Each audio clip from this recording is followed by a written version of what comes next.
Hello bachcho, let's read this question. The question says radiation of wavelength lambda is incident on photocell. The fastest emitted electron has speed v. If the wavelength is changed to 3 lambda by 4, the speed of the fastest emitted electron will be. Option first is equal to v into 3 by 4 to the power 1 by 2. Second, greater than v into 4 by 3 to the power 1 by 2. Option C, less than v into 4 by 3 to the power 1 by 2. Option D is equal to v 4 by 3 to the power 1 by 2. तो इस question के अंदर हमसे बोल रखा है कि हमारे पास जब हम वेवलेंथ लैम्डा यूज करते हैं तो फास्ट एमिटेड इलेक्ट्रॉन की स्पीड v रहती है। अब यदि हम वेवलेंथ 3 लैम्डा बाई 4 यूज करेंगे तो जो फास्टेस्ट इलेक्ट्रॉन होगा इसकी स्पीड कितनी होगी। तो बात करते हैं की कंसेप्ट की। की कंसेप्ट हमारे पास क्या होगा इस क्वेश्चन के लिए। की कंसेप्ट के रूप में हम यहाँ पे यूज करेंगे फोटो इलेक्ट्रिक इक्वेशन को। फोटो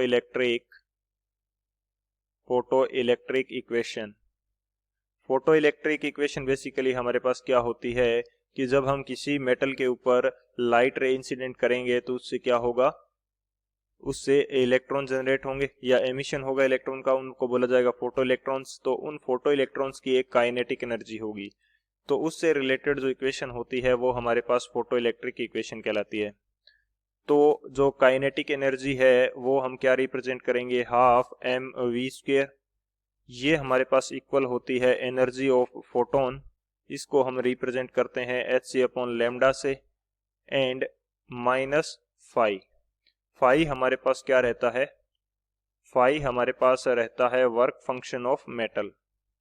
ये हमारे पास रहता है वर्क फंक्शन। और एच सी अपॉन लैम्डा जो है ये हमारे पास क्या है, एनर्जी ऑफ फोटोन। किस एनर्जी का फोटोन हम इंसिडेंट कर रहे हैं, एनर्जी ऑफ फोटोन। और हाफ एम वी स्क्वेयर क्या है, फोटो इलेक्ट्रॉन की काइनेटिक एनर्जी है। तो ये हमारा की कंसेप्ट होगा।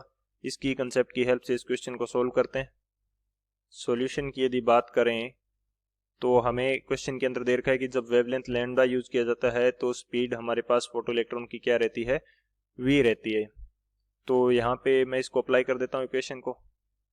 हाफ एम वी रहती है स्पीड जब हम वेवलेंथ क्या यूज करते हैं, लाइट की, lambda minus work function.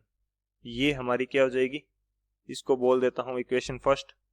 Second में हमें बोला गया है कि जब हम वेवलेंथ 3 लैम्डा बाई 4 यूज करते हैं तो स्पीड हमें फाइंड आउट करनी है।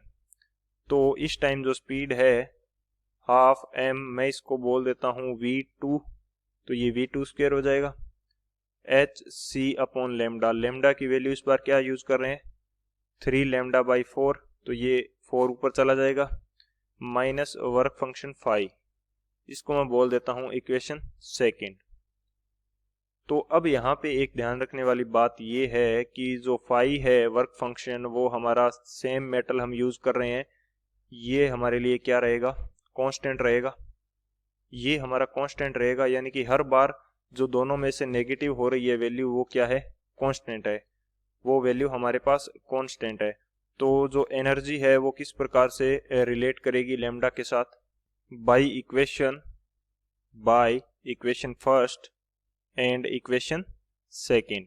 जब इन दोनों इक्वेशन को देखेंगे तो हमारे पास जो एनर्जी है E2 वो क्या आएगी, ग्रेटर देन 4/3 ऑफ E1, क्योंकि एनर्जी हमारे पास एच सी अपॉन लैम्डा रहती है। जब हमने सेकंड केस के अंदर लैम्डा की वैल्यू 3/4 कर दी तो एनर्जी की वैल्यू भी क्या हो जाएगी, लैम्डा की वैल्यू हमने 3 लैम्डा बाई 4 कर दी तो एनर्जी की वैल्यू क्या हो जाएगी, 4/3 इंटू एनर्जी E1, तो ये हो जाएगी। लेकिन ये ग्रेटर देन रहेगी। ग्रेटर देन क्यों रहेगी, क्योंकि इसमें से हमारा जो वर्क फंक्शन है वो नेगेटिव हो रहा था। डायरेक्ट तो हम रिलेशन फाइंड आउट यहाँ से नहीं कर सकते, ग्रेटर देन और लेस देन की रिस्पेक्ट में हमें फाइंड आउट करना पड़ेगा। तो E2 की वैल्यू हमारे पास क्या है, E2 की वैल्यू है हमारे पास half M v2 square which is greater than 4/3। E1 की वैल्यू हमारे पास क्या है, हाफ एम वी स्क्वायर। तो यहाँ से हाफ एम कैंसिल हो जाएगा और जो V2 की वैल्यू आएगी वो क्या आएगी, greater than V into 4/3 and इसकी पावर क्या आ जाएगी, हाफ आ जाएगी। तो ये हमारा आंसर आएगा इस क्वेश्चन के लिए। तो कौन सा ऑप्शन करेक्ट हो जाएगा यहाँ से, ये ऑप्शन जो है हमारा बी जो ऑप्शन है, V2 is greater than V into 4/3 to the power 1/2।